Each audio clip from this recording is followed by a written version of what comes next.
Hello po sa inyong lahat mga ka-crypto. Ako po si Pinoy Crypto Trader at sa video na ito ay atin pong pag-uusapan ang tungkol sa balitang ito kung saan ay meron daw pong isang veterano. Yan, market analyst na veterano. Ibig pong sabihin ay napakagaling po niya sa pag-a-analyze ng market.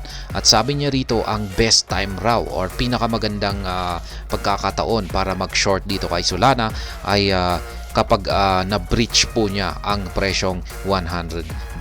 Kaya yan, bakit kaya niya nasabi ito at ano kaya yung kanyang basihan rito kung bakit niya nasabi na ito ang best time para magbukas ng short. Yan, sa mga hindi po nakakaalam, sa mga futures trading po ito or sa derivatives, term po ito. Yan, sa futures or derivatives. Kaya ibig pong sabihin kung pag short po ay magbubukas po tayo ng sell position po natin. At kung pag long position naman ay buy position naman po yan. Buy na order. Kaya yan, kung pag naka-short po tayo, kung pag bumabagsak po ang market price ay dyan naman po tayo kumikita. Kung pag naka-long po tayo ay kapag umaakyat naman po ang market price ay dyan naman po tayo kumikita. Yung mga reverse direction ay dyan naman po tayo natatalo. Kaya ayan, bago po tayo magpatuloy, nais ko lamang po munang bigyang linaw ang aking disclaimer kung saan ang nilalaman po ng video na ito ay hindi po ito isang financial advice.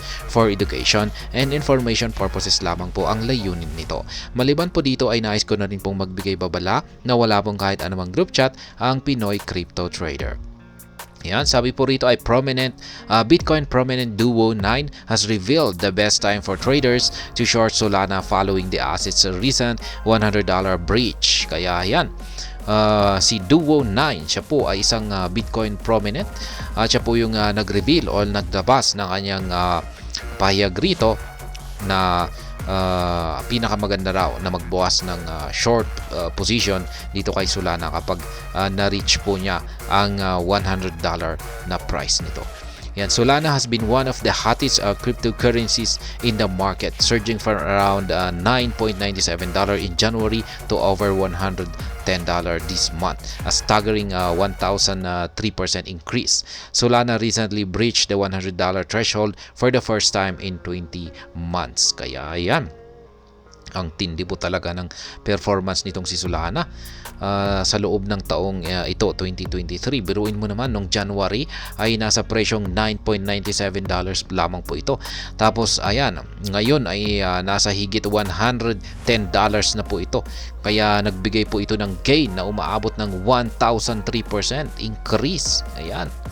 Kaya yung mga naka-invest po dyan ng Solana ay yan, tindi po ng kanilang kinita rito. However, not everyone is bullish on the token.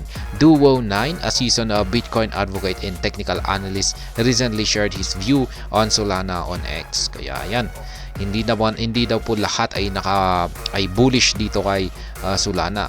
Meron pong isang Bitcoin advocate dito na naka-short or yung tingin niya rito, yung kanyang pananaw dito kay Solana ay magkakaroon na ito ng pagbagsak.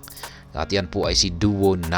He warned his audience that Solana is due for a major correction, advising them on shortening the coin and profiting from what he believes is an imminent collapse. Kaya yan, ayon po kay Duo 9, ay meron daw pong isang nalalapit na major correction itong si Solana. Kaya magkakaroon ito ng pagbagsak para magkaroon ng correction. Ayan, imminent. Meron daw pong naniniwala po siya na meron daw pong nalalapit na isang collapse. Pero hindi naman po ito matinding collapse kung masasabi natin na major correction lamang. Kaya ayan, sabi dito best time to short Solana. Ayan, para kumita raw po tayo sa kanyang correction na yung correction ni Solana. Duo 9 said the best time to short Solana is when the percentage of stake SOL starts to decline, indicating that the venture capitalists or VCs or smart money are selling their coins.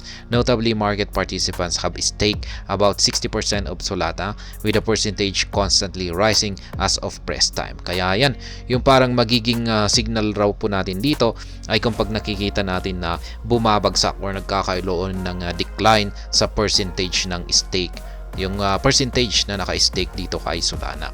Ngayon ay nandito po siya sa 60%. Kaya yan na po yung tutukan natin. Kung unti-unti pong nababawasan yan, ay yan na po yung umpisa ng correction ni Solana.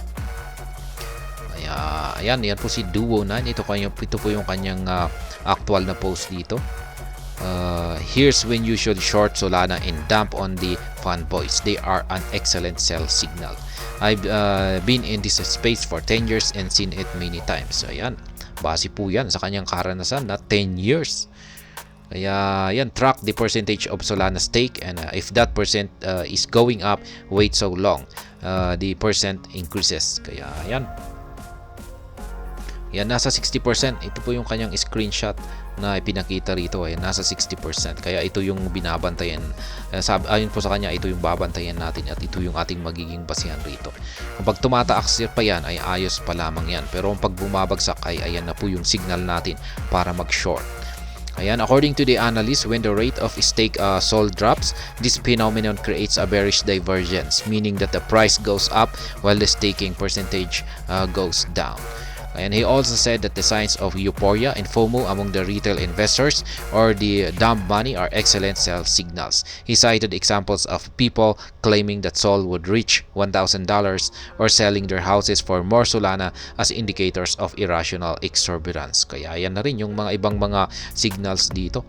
Yung mga nagfo-FOMO or yung mga investors, yung tawag dito ay or dump money. Yan yung sinasabi niyang dump money. Ay signal na rin po yan na nalalapit na ang major correction ni Solana.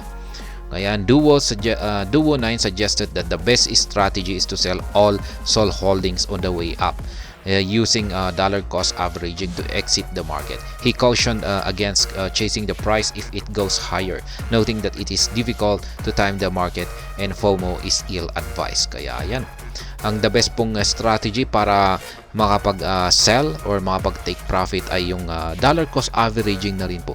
Ayan, para yan, best na strategy para mag-exit ng market. Ayan, the analyst then advised to wait until Solana sees 2 straight lower highs and lower lows on the weekly chart. Duo 9 stressed that this is the time to look for shorts significantly if the unstaking percentage is increasing, meaning that more coins are about to be dumped. Kaya ayan, yung isa na rin pong advice dito ni Duo 9. I-check po natin yung ating chart. At bantayan po natin kung may mabubuo na lower highs at saka lower lows sa kanyang weekly chart. Yan po ang ating magiging signal rito para mag-gain ng entry sa short position. Advice against chasing dogs and cats. Duo 9 also warned that most retail buyers do not understand concepts related to cycles, VC behavior, and price momentum, and that they should not hold altcoins after the bull market ends. He said that altcoins typically collapse 90% to 99% in the bear market. Kaya yan ang sa ayon po sa kanya ay wag po daw po tayo mag-hold ng ating mga altcoins kapag pagkatapos ng bull market. Kasi kung pag natapos na yung bull market ay talagang babagsak ang mga ito ng umaabot ng 90 to 99%. Ayan. He reminded them that Solana crushed 97% in the last bear market, turning $1,000 into $30. The market veteran urged them to take their profits and leave the market. Kaya yan po ang sabi ni Duo 9. Dapat po nating tandaan na nitong nakalipas na bear market ay yung $1,000 na investment ay naging $30 na lamang. Kaya, ayan, ang sinasabi ni Duo 9 na i-take profit na natin yung mataas na presyo na ito na ibinigay na gain ni Solana. Ayan, as a bonus tip, Duo 9 said he is certain that VCs are engineering the current meme coin mania on Solana, creating illiquid tokens with fake market caps to pump Solana's price. Notably, Solana-based meme coins such as Bong, Melon, and Analos have recently hit the spotlight with meteoric rise. Kaya ayan, mukhang yung mga meme coin mania na ito ni Solana ay parang engineer lamang daw po ito. Parang plano po ito para mapaangat ng mas lalo yung presyo ni Solana. Kaya yan, isa na rin po itong signal para kay Duo 9. Duo9 noted that retail investor who jumped to the Solana network chasing dogs and cats are just exit liquidity for the VCs. However, this remains speculative and investors should endeavor to carry out proper research before making any decision. Kaya yan po ang mga basihan dito ni Duo9 kung bakit niya sinabi na best time to short na ngayon na nabasag ni Solana or nalampasan ni Solana ang presyong higit sa $100. At ayan, hanggang dito na lamang po tayo sa video na ito. Sana po ay inyong nagustuhan ang aking paliwanag dito. Kung inyo po itong nagustuhan ay pakiclick lamang po ang like button nito. Para naman po sa mga bago lamang dito, kayo po ay aking inaanyayahan para mag-subscribe. Pakiclick na rin po ang bell icon nito dahil ito po ang siyang magsisilbing notification nito sa mga bago kong videos na akin pong ina-upload sa aking YouTube channel na ito. Marami pong salamat sa panonood. Ingat po tayo lagi at God bless po sa ating lahat.